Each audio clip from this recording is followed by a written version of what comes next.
all it is awareness. Rather than being busy with 20,000 other things on your mind, and then something comes out of left field and you can't focus because you have no awareness, you don't even know what's going on, you get confused, you make the wrong move.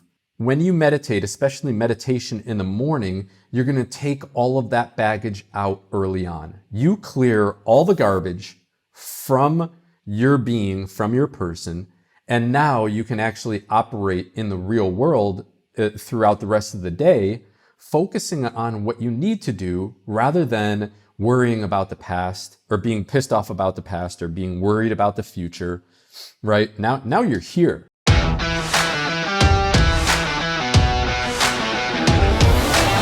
Hey there, my friend. Welcome back to another episode here on the Fit Father Project podcast. This is Dr. Anthony Balduzzi. I'm the founder and CEO here at the Fit Father Project, the host of this podcast, and truly the guy who is grateful to be bringing you this incredible conversation with my friend, Chris Kidawski. Chris is the founder and CEO of Influential Health Solutions, and I want to share a little bit about his background before we get into this amazing conversation, because Chris is one of these rare guys that is just obsessed over health and fitness and has been really studying this stuff for coming up on 3 decades. As a strength coach to professional athletes, as a guy who's deeply interested in how to heal the body from pain and understand the fascial system of the body. We also get into some stuff on life philosophy, meditation, nutrition, and gut health. We cover so much great stuff in this conversation with Chris in just an hour. So buckle up, stay tuned. I think you're going to really love this conversation. And Chris is a fit father through and through. He has a 3-year-old daughter and he's implementing all this stuff into his life. So I wanted to bring him on here to give you a fresh perspective on some things that Chris is working on and he's figured out from trial and error to help you improve your life, improve your family's life. So without further ado, let's get Chris on the podcast. And I hope you enjoy this conversation. Chris, welcome to the podcast, my friend. Really grateful to have you here today. Thank you for having me, Doc, man. I mean, the gratitude is all on my side. Well, I feel grateful as well because I get to speak with a man today who has a lot of expertise on many domains as it relates to health, whether it's reconstructing the body through proper mechanics, looking at the philosophies and underpinnings of good nutrition, and just overall the pursuit of truth and living a life of intent. So the landscape is I want to cover a lot of stuff, but where I want to start is talk to you about pain, because I'm talking to a guy who's written several books about pain and has studied biomechanics and fascia, kinesiology. So what is wrong with our current understanding of pain in the body? And I believe this is particularly relevant because a lot of people listening to this are in their 40s, 50s, 60s plus, and they have pain in areas of their body. How do you think about pain? What have you learned about pain, and why are some of the paradigms incorrect with how we're approaching things in today's day and age? Oh, that's an unbelievable question, man. I'm going to preface this by saying, one of the most simplest definitions of pain that I've ever heard came from Thomas Myers, and he said, pain is simply the body's intent to withdraw. Okay, that's it. When you step on a piece of glass, when you touch a hot plate, you don't think about what you are doing. The body withdraws from that action. Okay. When we look at pain in the human body, number one, most often, and I want to say in percentage terms, 90 to 95% of the time, pain is not felt where you feel it. Okay. I tell people there's 2 types of pain in the body, and everybody says, I know, good and bad. No, there's pain that you feel, and then there's the pain that your brain feels. Okay. Oftentimes the pain that you feel is not the pain that the brain feels. Okay, so that's going to be number 2, which kind of throws everything that the legacy system does for a loop. Because if you have knee pain or if you have back pain, you're going to go in and you're going to see an osteopath or you're going to see a chiropractor and they are going to treat the back. Okay, or if you have knee pain, you go and you see an osteopath, they are going to look at your knee. And where I start to scream, jump, yell, and throw a fit is say, why are we not looking at the fascia or the muscles or the nerves leading into the knee? Why are we not looking at anything downstream from the knee? Are we looking at their weight? Are we looking at their stress levels? Are we looking at how sleep deprived they are, right? Are we looking at their nutrition? Because food makes bodies, okay? We want to take a drug, a shot, or surgery and correct something that may be psychological, which leads me into my last I guess, part of the thesis, okay? Anything that we perceive as pain in the body has been first perceived as pain in the environment, okay? Now, people are going to listen to that and they're going to say, this dude's making no sense whatsoever. He's talking in circles. When we are talking about pain in the human body, we are looking at the fascia primarily as the dictator of whether or not we're operating optimally or whether or not we are in pain, okay? And when we are looking at the fascial system, the fascia does not have eyes. Everything that it understands is perceived from how the organs are reacting, okay? It's perceived from what it is hearing, and it's perceived from what it is feeling, okay? Also with the food that we're eating, all right? So pain is perception, number one. Now, if you wake up every single day and you're the same shit, different day type of dude, I can guarantee you don't like how you feel. If you wake up and you don't like your job, if you wake up and you don't like your car, you don't trust your car to get you from A to B, you're in your car and it's sputtering and making noises and you're stressed out like, oh my God, am I going to get to work today on time? Okay.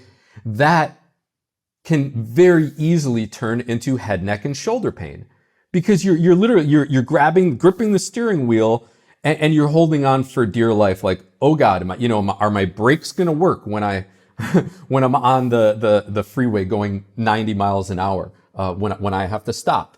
So we perceive pain, the general population is going to perceive pain as, I either fell down the stairs or I slipped on ice or I was playing basketball and I came down on somebody's ankle from a rebound and my ankle twisted and that's where my pain came from. And rightly so. Sometimes that may happen, but I do get a lot of people that come into my practice and they say my back hurts and I have no idea why. And a lot of them, they're high level CEOs. They're pissing vinegar every time they come in, right? And you can just feel the tension as soon as they open up their car door, and you can see how locked up their body is when they're walking up my driveway into my office. Okay. And that is the number one trick that our body pulls on us. Okay. Is pain always does not have to be physical. For the most part, it starts psychological, and it starts from how we perceive our environment and the amount of stress we are under on a day-to-day basis. Okay, I got to pause you there because there are a lot of key points I want to paraphrase so you can clarify that I'm understanding and to make it clear to those who are listening.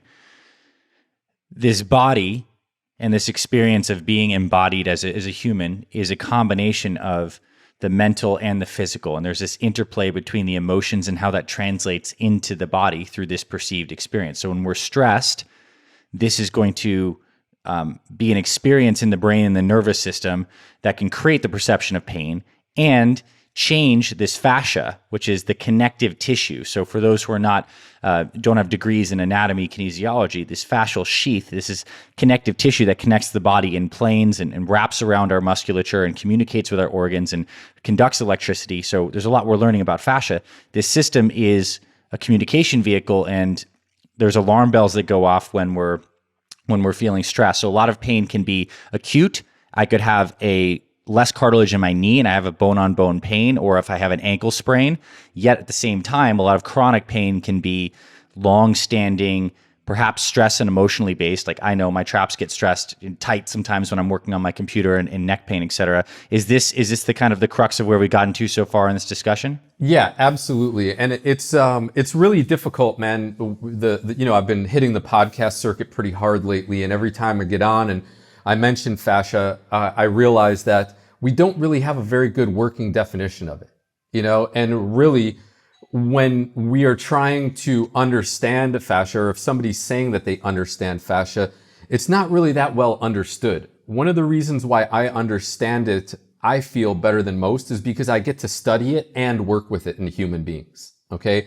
And I've seen more miraculous things happen in my office than have happened per se, either from a cortisone injection or from a surgery.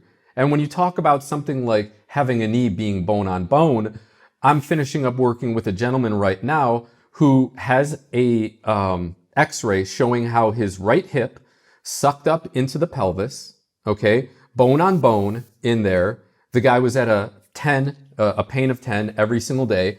And after about 2 months of working with me, his pain is down between a 1 and a 3 right now. So we even have this concept of we need to have cartilage, or a bursa sac needs to be healthy or something like that in order to not have pain. And for me, it all goes back to the health of the fascia, and everything else is assistive. Okay?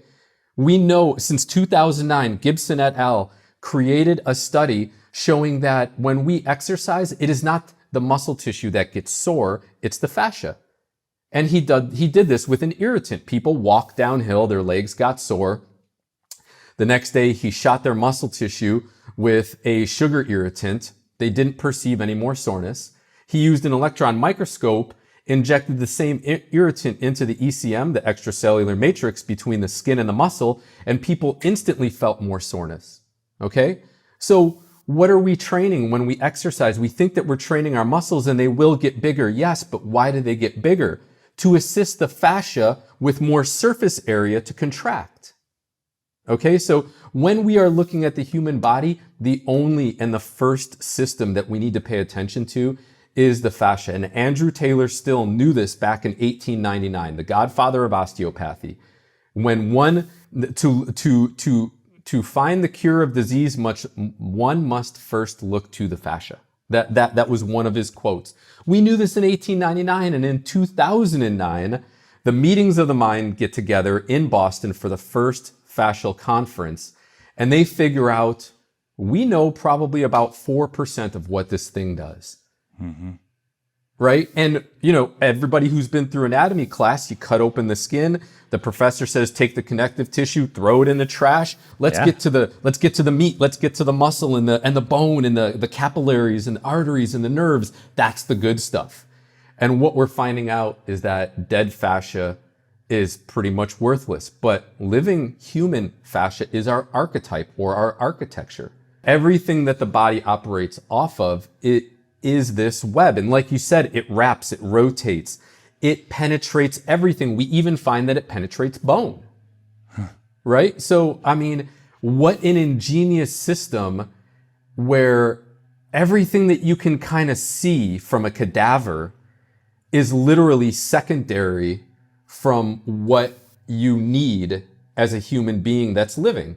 And Jean-Claude Guimberteau is really he was the pioneer in that. He came out with his book, the Architecture of Human Living Fascia, and everybody was like, whoa, what is this? Like, oh my gosh, man, living fascia is just so incredibly important. And the researchers have been building off of his thesis ever since the late 1990s, I believe, something like that. This is fascinating because it's totally right. You made me think back to when I was in medical school and we were cutting away fascia and discarding it so you can get to the main vessels and the musculature and the organs. So totally. Even in current medical school, it wasn't medical school that long ago. We're still kind of doing this stuff. It also makes me think of a lot of ancient wisdom practices, like traditional Chinese medicine. A lot of these acupuncture and scraping and different therapies that they kind of discovered worked are also working in major fascial junction points. Like they're throwing needles and they're scraping in different fascial orientation planes. And it also makes me think from a philosophical perspective that our body is laid out in this mirrored layout, central axis, two sides that are ideally mirrored, and there's planes that the fascia is basically wrapping. We have different planes of fascial tissue, and it's like this web of interconnection. I think as people are listening, maybe think of fascia almost as like this spider web of connective tissue that's wrapping all around the body. And we're going to learn so much more, but I do know that it has to do with some electrical conductivity in the body and the connection through that. So what can people start to do without necessarily needing a degree or a deep study in this stuff to start to improve their fascia? If they have a sense that, man, like for me, for example, left-sided tightness, what kind of at-home stuff can people do to start to improve their fascial health without necessarily needing to know the specifics? Okay, I have a subset of movements on YouTube right now called fascial maneuvers. There are 10 of them. Okay, We'll link those, by the way, in show notes Awesome. for those listening. Awesome. So in 2017, I visited the Human Garage. I don't know if you've heard of Gary Lynham and his team at the Human Garage in Venice, California. And Gary and I just kind of looked at each other like we were long lost brothers. And I'm telling him where to go. I told him that I'm a body worker. I'm telling him where to go in my body and what to do. And he's feeling the exact same thing. And he even told me, he was like, working on you helped me understand my body more. So we developed a really great relationship. And now I'm affiliated with them in what they're doing. And what Gary and his team ended up creating was a series of 10 movements called fascial maneuvers. Okay. And what we realize when we are treating fascia is we can literally take 60 to 70% of the tension or stress in our system away by doing these seemingly painless exercises. Okay. And what we like to classify them as, it's not yoga, but just bear with me so people out there can understand it. It's the yoga 20 to 30 years from now, okay? And what we find is that fascia loves two things. It loves to twist, and it loves being close to, or as close as possible to, a fetal position. Okay, now think about this for a second. We know the greatest concentration of fascia in the body is actually in the abdomen. You have fascia attaching to muscle, fascia attaching to organ, fascia attaching organ to muscle and organ to bone. You have fascia attaching bone to muscle. Okay, you get shot in the stomach, it's the worst place ever to get shot, maybe besides the butt, right? But people that get shot in the stomach, uber amounts of pain, okay? Because we have the greatest concentration of fascia in that area. Now, let's think about this. You get a stomach ache, right? Let's say it's a really bad one. Maybe you got food poisoning. What is your first inclination? You lay down on a couch or a bed, arms go across the stomach, knees come up nice and close, right? And you said you hunch, right? That is relieving. Yeah. It's relieving in a whole bunch of other senses too, right? One of the other things embryologically, that is the position of growth that's and how development. you develop, right? Yes. Exactly. So it makes sense. Fascia is with us 2 weeks after we're conceived, and it's there till we die. Can't remove it from the body, right?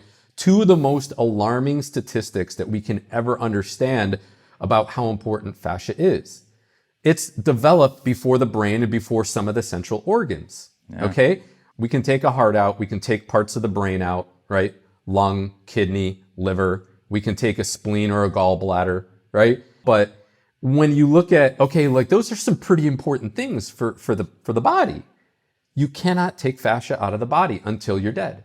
So these 10 movements, the first 3 will take about 50 to 60% of the stress out of the system, which then if you switch over to something like a lacrosse ball or a foam roller or a back buddy, if you're working on the traps or upper back, now that you remove some of the fascial stress, you can get down into the layers where you got to get rid of adhesions or trigger points or fibrosis or things like that. Okay? Yeah. So it has made my job infinitely easier.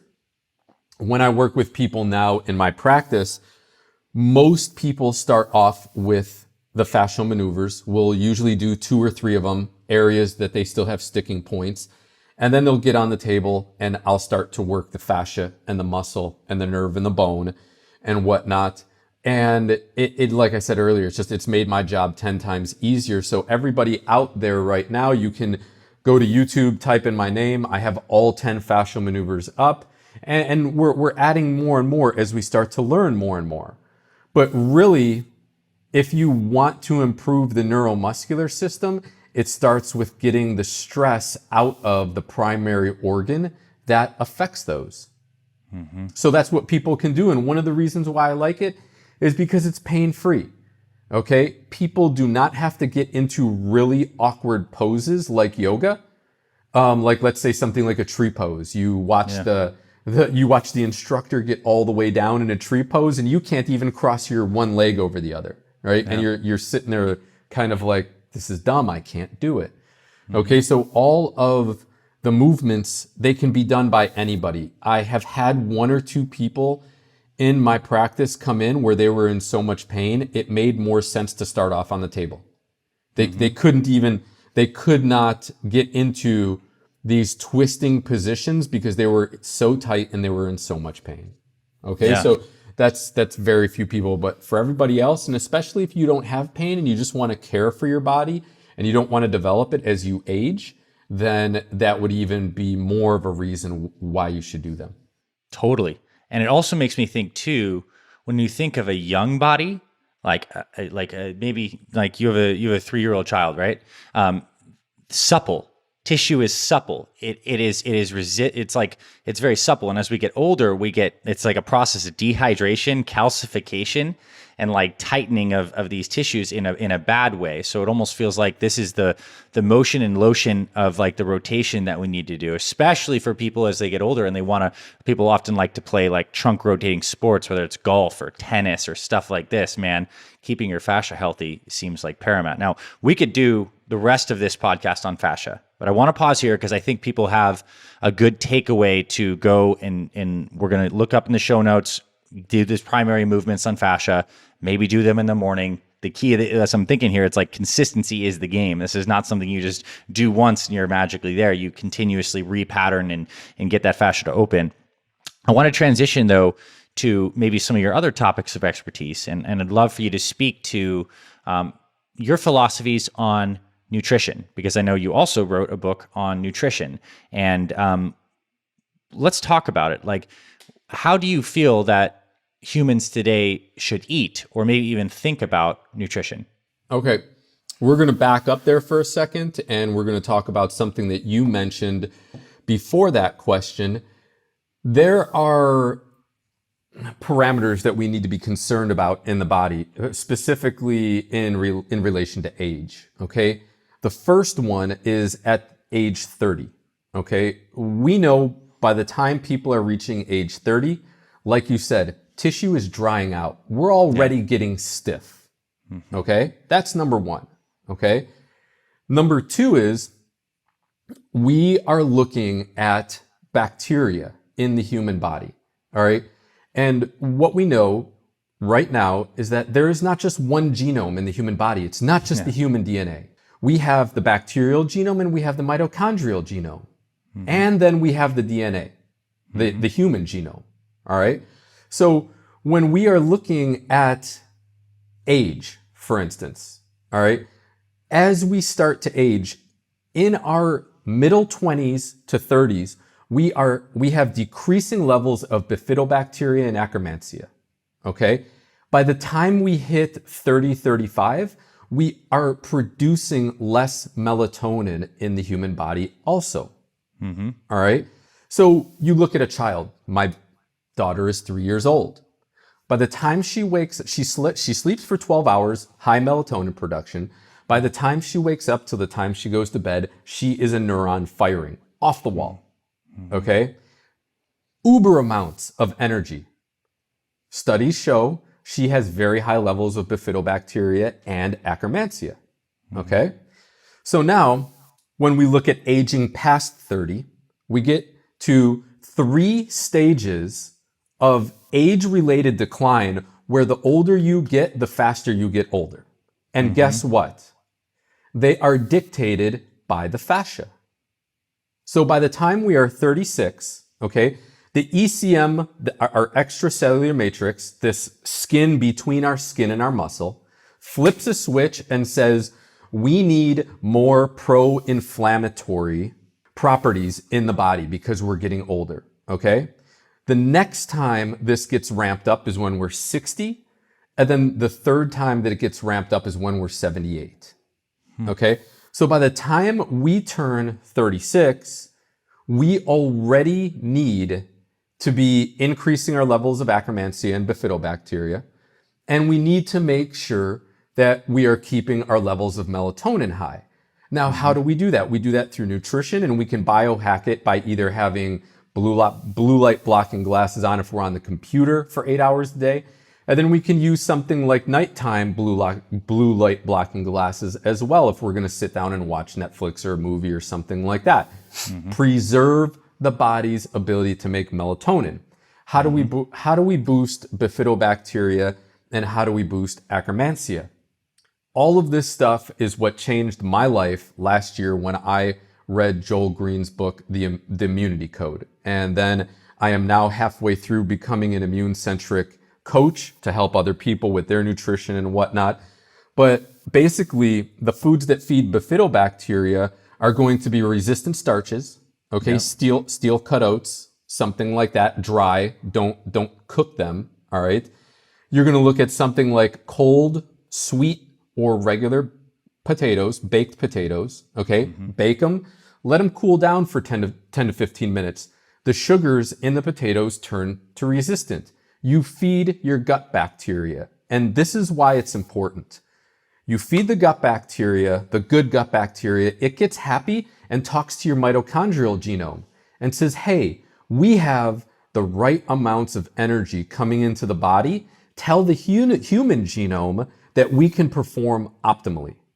So what we find out is that, once again, the legacy system, although they are helping people, are somewhat going about it in a non-sustainable fashion. Because by the time guys are even getting into their middle and late 30s, there are some of my clients, they're already on TRT. Yeah. And what we find out is that you can be on TRT for about 20, 30 years and then it gets exhausted. Okay, so by the time these guys are 30 or 66, 70, they're going to experience age-related decline on an exponential fashion. Where if we focus on increasing bifidobacteria and Akkermansia in the human body, feeding the gut bacteria, which tells the mitochondria and the human genome that we can have energy, right? That's going to be a lot more sustainable. All I have to do, eat resistant starches, eat a lot of plant polyphenols, Dr. Gundry's Vital Reds, green tip bananas. I can't remember the name of it, but I recently found a product that has just an absolutely incredible effect with, they only source out green tip bananas. They mash them up and it comes in a powder. And I could not believe the first 3 days I took half a teaspoon, I took 1 teaspoon in the morning. The third day, I had like 4 or 5 bowel movements in the morning. No. And I couldn't believe how this stuff was like pushing everything through and emptying me out. It's the only thing that I changed. I didn't eat differently, have hot sauce or, take diuretics or anything like that. And all it was doing was, I had more energy too. All it was doing was reorganizing my gut biome and my small and my large intestine and pushing things out. If you look at a company called Layer Origin, okay, they have HMO, which is great for bifidobacteria, human milk oligosaccharides. And then they also now make apple peel powder, okay, which is what feeds Akkermansia. All right. So when you feed bifidobacteria feeds Akkermansia, and then bifidobacteria and Akkermansia feed the rest of the good gut populations. Those are the only 2 bacteria you need to be concerned with. And what do? We do this protocol every other day, okay, through our food. So Monday, Wednesdays, and Fridays, we're gonna, for lunch, have our resistant starch, okay? And then for dinner, we can have cruciferous vegetables, or if you want to have something like hot rice, cooked hot rice. You're like, I can't take the cold anymore. Okay. Which, backing up, cold, brown, and white rice will feed the good gut bacteria. Okay. And then we do fat and fasting on Tuesday, Thursday, and Saturday. And then Sunday is kind of like an offset day where you have a little bit more room for things that you can eat that maybe aren't so healthy. Pancakes, maybe you want a croissant sandwich for lunch, something like that. Nice big fat steak for dinner. But what we find out is that too much fasting creates the same amount of problems as if you're not. When we look at specific diets like carnivore, like vegan, vegetarian, Mediterranean, paleo, they work until they don't.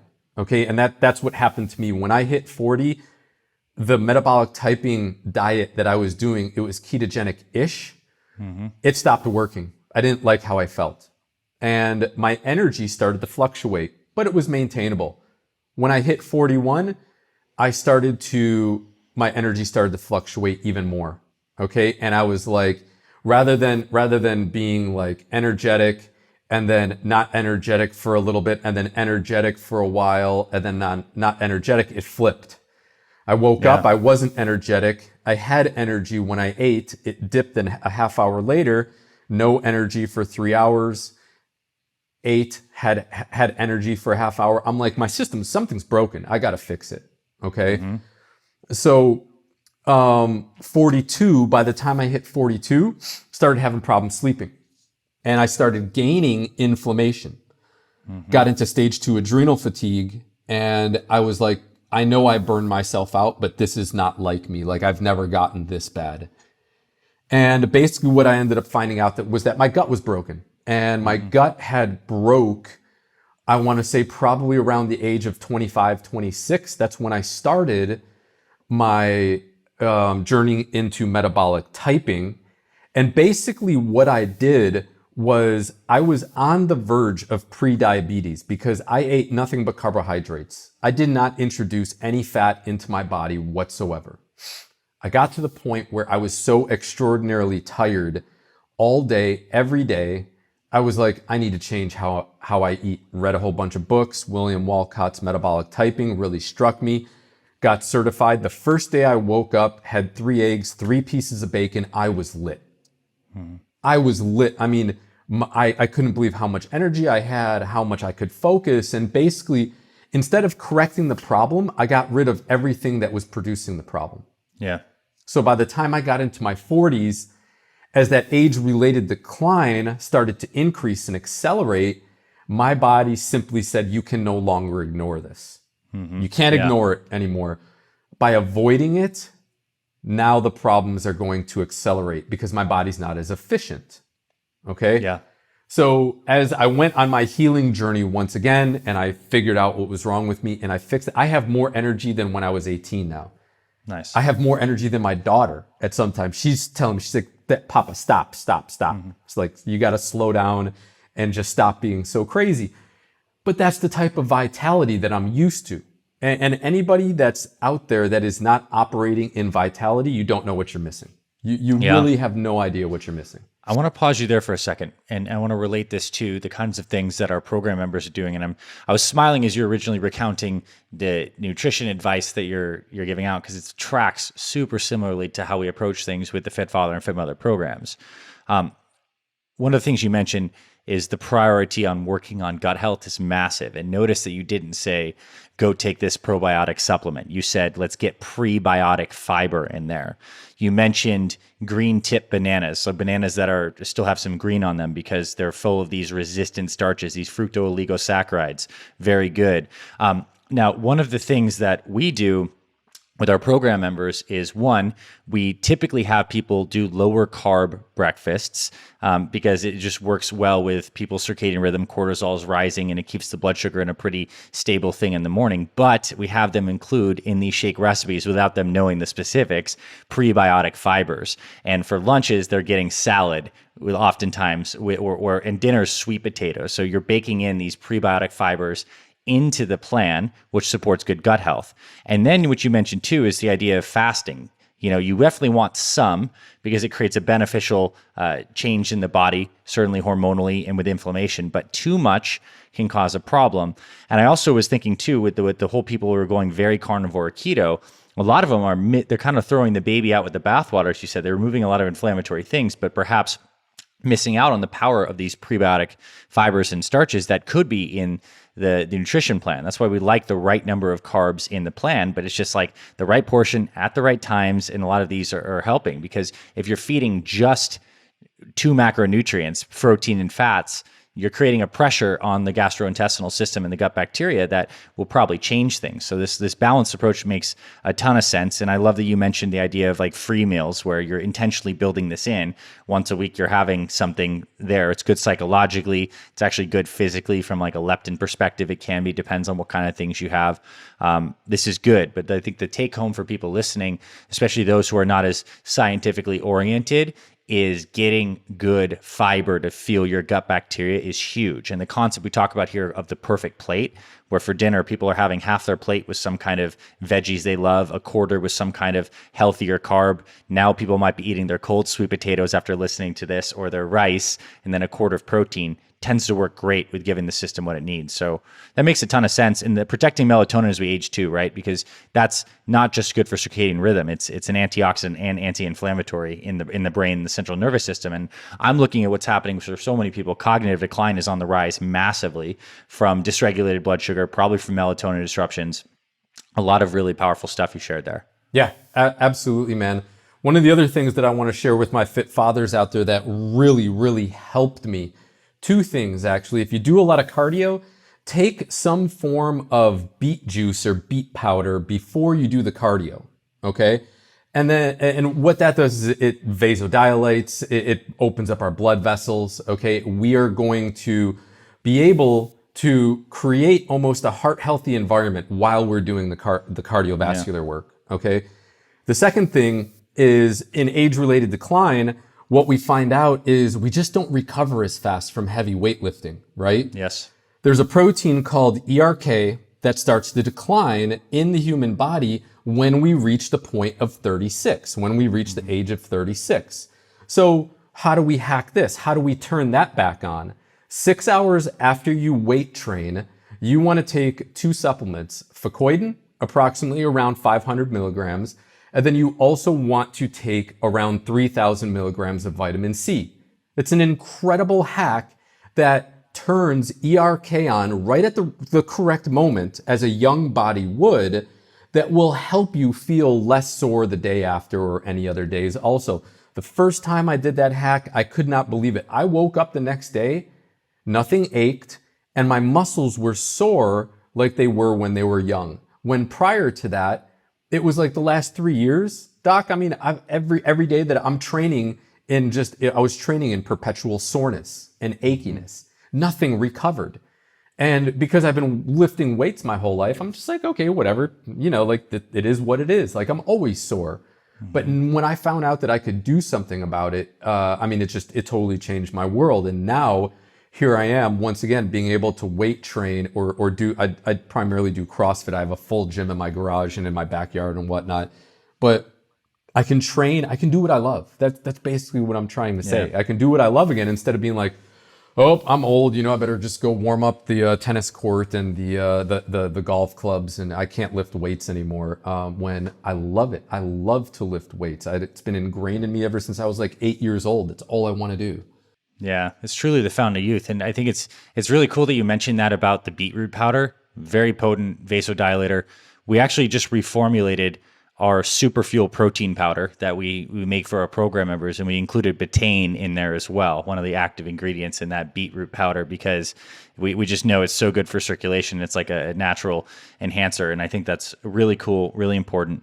And I'll get those names of the supplements you mentioned. Obviously, the vitamin C people know, but the other one was I'll get that from you, Fucoidan, and we'll get that into the show notes as well, so people are interested.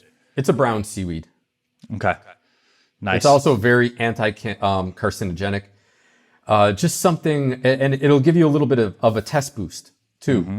You can take it at night if you want with some NAC and some glycine. Mm-hmm. And basically what you're going to do is regenerate like Wolverine. Or you can take it, like I said, 6 hours after you exercise, after you weight train. Cardiovascular, yeah, it'll help if you let's say if you do a lot of running, okay? Obviously you're going to create muscular soreness that way. But it works better when you're lifting heavy weights. Like if you just love to go and bodybuild or power lift or Olympic lift, or if you do any type of CrossFit or cross training, it's really powerful stuff when you look at weight training.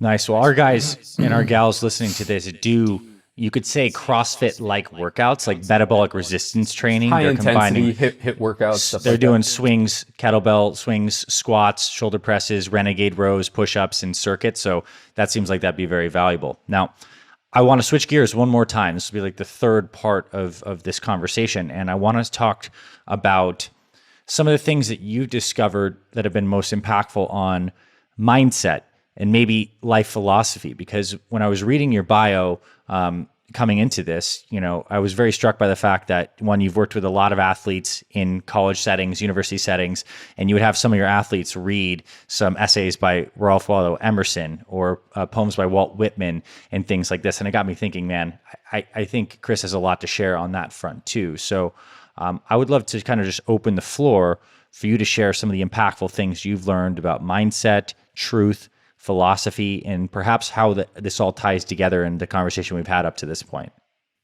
Okay. My belief, and I just want everybody to get their tinfoil hat on right now, is that we are a spirit before we're born and we're a spirit when we die. So what are we here for? We are here to have a human experience.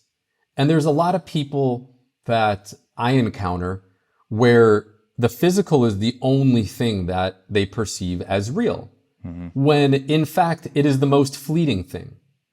Okay?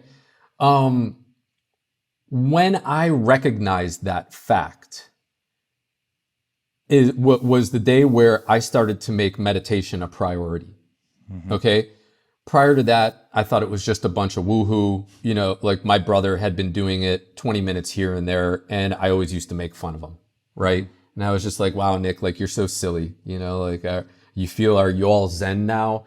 And really working on the spirit and working on your ability to deal with the emotions that this life brings, I feel is the one true greatest work that a lot of people are missing. Yeah. And I think that you can probably agree with me when I say most of the time emotions control us. We do not control emotions. And Ram Dass said most beautifully, he said that only God knows unconditional love. All of us are here to experience the conditions of it. And he said most of us will find that there will be conditions under which we will not love. Right? So there are times where we will allow people into our life and they will hurt us and hurt us and hurt us and hurt us and hurt us and hurt us. And we'll kind of erect like a martyr flag for that and say, no, I love him or her, even if it's a son or a daughter.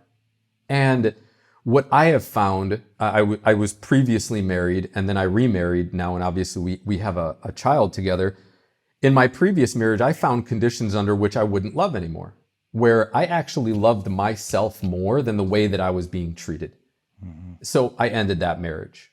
Okay. And that was what catapulted me into realizing that the person who is most important in your life is you. Okay. And I had actually learned that probably about 10 years ago from a gentleman named Dominguito, okay, in the mountains in Peru. We sat down one night around a fire. I was doing a trek to Machu Picchu, and he asked everybody, there was about 6 of us. He said, who's the most important person in your life? And everybody was like, my mother, my best friend, my dad, my dog, and he goes, those are really great answers, but they're all relatively wrong. And he goes, the most important person in your life is you. If you don't take care of yourself, which I hope all my fit fathers, I hope they either have, they're turning the volume up in their earphones or they're really listening right now. If you do not take care of yourself, you're not going to be around to take care of your wife or your daughter or your son, or if you're taking care of your parents right now, okay? You are the most important person in your life, all right? And I really feel that people will look at somebody who says that and say, you are selfish. Like that sounds very selfish, okay? And when you understand the thinking behind it, it is not. I'm taking a moment of selfishness in order that I can serve others to the best of my ability, okay? And what I've done and what I've seen several other people do and what I see other people do is burn themselves out to the point where other people then have to take care of them. And that was never their original intention.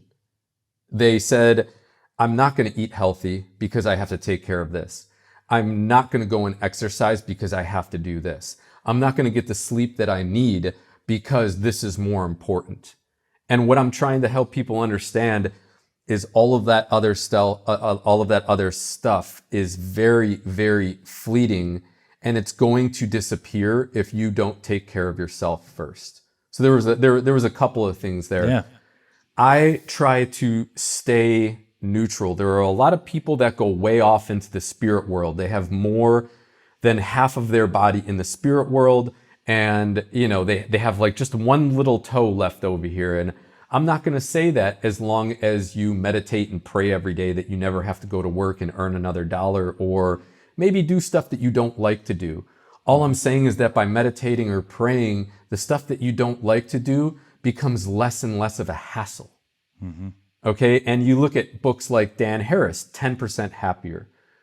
By meditating, I didn't really recognize much except that I'm 10% happier. Well, if that's true, and you can get 10% happier every day, like in my nutrition program, we show people how to get 1% to 2% better a week. Mm-hmm. And nothing is a panacea, but at the end of the year, you're looking at your friends kind of like, what happened to you? And they're looking at you like, you look amazing. Yeah. Okay?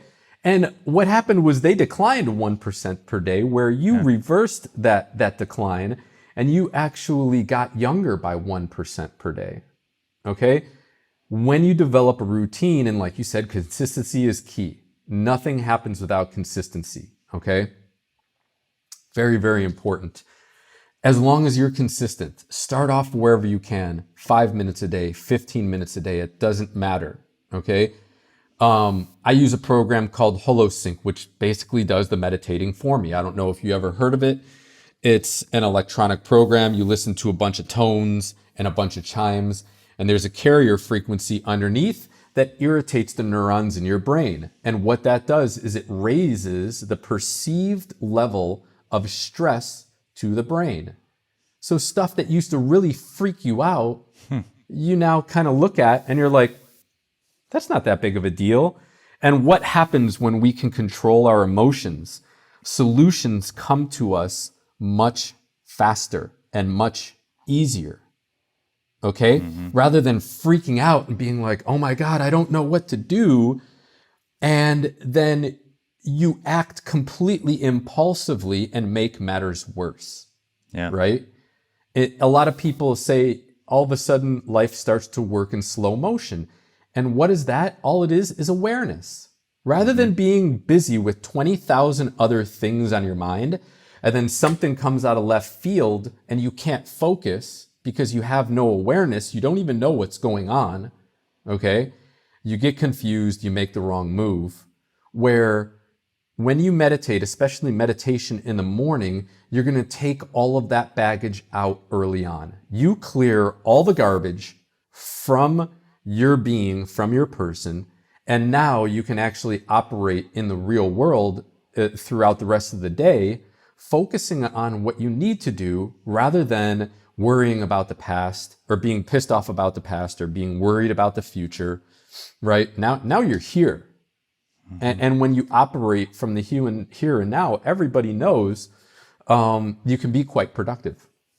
Yeah, a beautiful answer. I'd love to comment on a couple of those things. Is a lot of this tracks with my own personal experience. I think the benefit of meditation that you really captured, or at least one of the many, is that it does center you into awareness because you're there practicing being aware. And that gives you the ability, as you take that into the rest of your day, to respond instead of react.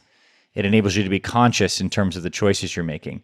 And this is very much the same kinds of things that this is like a top-down approach, if you will, working on awareness translates into action. What's amazing too is a lot of our program members that come through our programs, we work bottom up. We start in the physical domain of adding more conscious structure to nutrition, moving the body with more intention, and it also translates up to a more peaceful way of being. And it has been very impactful to me. I was very inconsistent for many years with meditation because I didn't have that deep connection to understanding of spirit, which I have my tinfoil hat on too, if you want to say that. Like, I track with that 100%. Like, I do this, from a deep spiritual place, God first for me. And I love it. I think it's a practice that certainly can help a lot of people, is particularly in the morning, spending a few minutes to just sit, whether it is a prayer practice, whether it is using, something like you have that's creating some kind of tone. It just gives you the ability to be more conscious and less reactive. And man, you do that, that's coloring and influencing the rest of your life. I mean, I think 10% is being modest in terms of the amount of benefit you can get from this, but very, very cool. I have a question.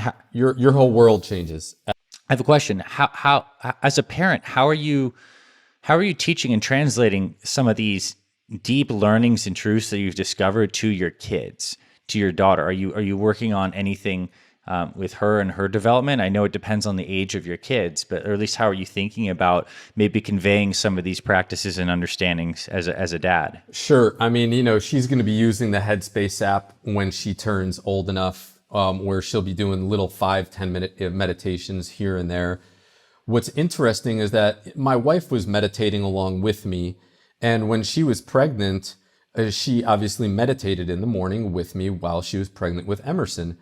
And what's really, really interesting right now is we thought it was just because she was in her crib, but now we took her out of her crib and she would always wake up 7:30, and she would lay in her crib, talk, sing, play, for about an hour until she started to get irritated and be like, why isn't anybody coming to get me? Or I want to get out of here.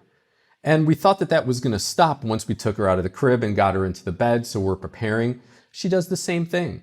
She wakes up around 7:30.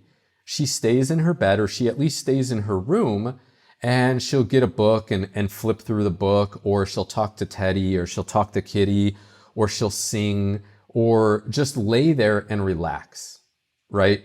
And to me, she's already on the path. She already knows, it's already been ingrained. She already understands. Wake up and let's be slow. Let's reflect. Mm-hmm. Let's kind of warm up the engine before we get going. Okay. Mm-hmm. But like you said before, I was having some of my athletes read from Emerson, read from Edgar Allan Poe, and just develop deep critical thinking. And you just don't see a whole lot of that going on these days, man. You see a lot of, like I said, impulsivity, a lot of thoughtlessness, a lot of what's the cool thing to do, right? And to me, that's not our purpose here. That's a distraction, okay? It can be part of, you don't go to Walt Disney World and just go on one ride. Let's check everything out.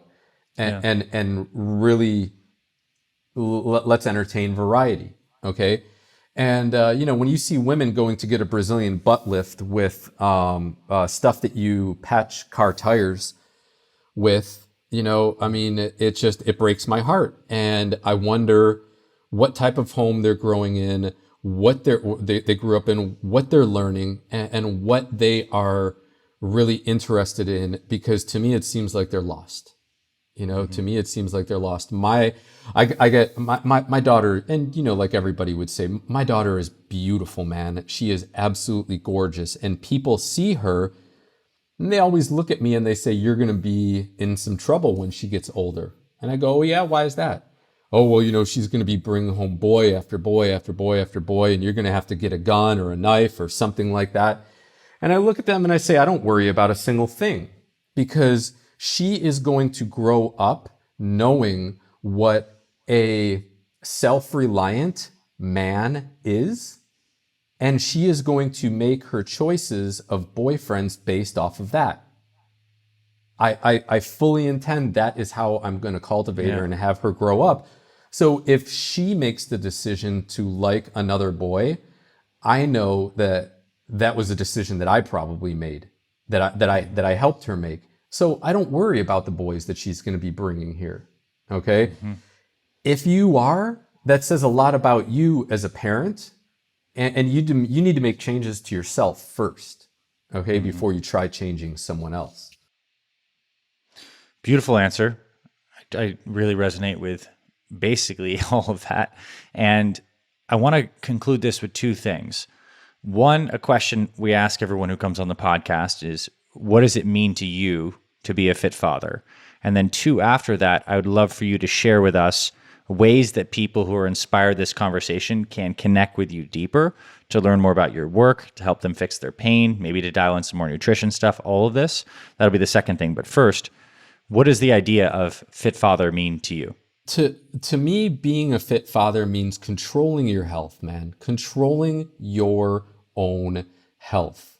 Okay? And I tell people, you can go out to a restaurant every once in a while, but if you don't control your food, where it was sourced, what ingredients are being used, canola oil, vegetable oil, extra virgin olive oil, or butter, if you don't control your food, you're not going to control your health. Well, if you're not in control of your own health and you have to put it in the hands of somebody else, good luck with that.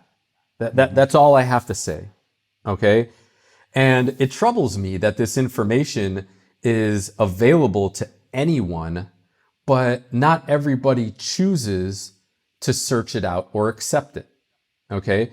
I guess that's what people like me are for, because that's all I do for the last 24 years. Strength coach, nutritionist, body worker, semi-spiritual, I don't want to say expert, but being, semi-spiritual being, whatever you want to say. So to me, being a fit father means, instead of maybe flipping through Instagram, let me pull up a research article and really see if I understand this, if it resonates with me, and if I can actually proactively institute the knowledge in my nutrition or my body work routine or in my strength conditioning or in my sleep or in reducing stress levels or something like that, okay? Learn about how to take your health in your own hands. That's what being a fit father means to me. Great answer. A couple of words that come to mind is, one, sovereignty. Take sovereignty, number one. Two, wisdom, because that's information that's applied. And three, like modeling this stuff and really having the desire to make this a priority. Beautiful answer, Chris. And finally, how can people connect with you? Where are some places? In the show notes, again, we'll have the 10 movements as well, so people can find you on YouTube. But beyond that, where would you like people to connect with you? So my email is rather lengthy. I just rebranded my business. It used to be Influential Health Solutions. You can contact me via email, chris@influentialhealthsolutions.com, or you could DM me on Instagram @rebuilt, RIBYLT. Chris, this was a pleasure. We covered a lot. You said it before we hopped on, we could probably use 4 hours instead of 1 hour, but for the sake of people continuing on with their days, we will pause here. And I'd love to have you back at some time in the future, and we can go even deeper on some of these topics. Absolutely, man. Would absolutely love to. The pleasure's all mine. And really, I hope everybody out there, I provided a decent bit of value for you today. And don't hesitate to contact me. All initial consultations are free. Even if you just have what you may think is a silly or stupid question, let me just provide some clarity for you, and hit me up. Nice. Thanks, Chris. And I appreciate everyone listening to today's episode of the Fit Father Podcast.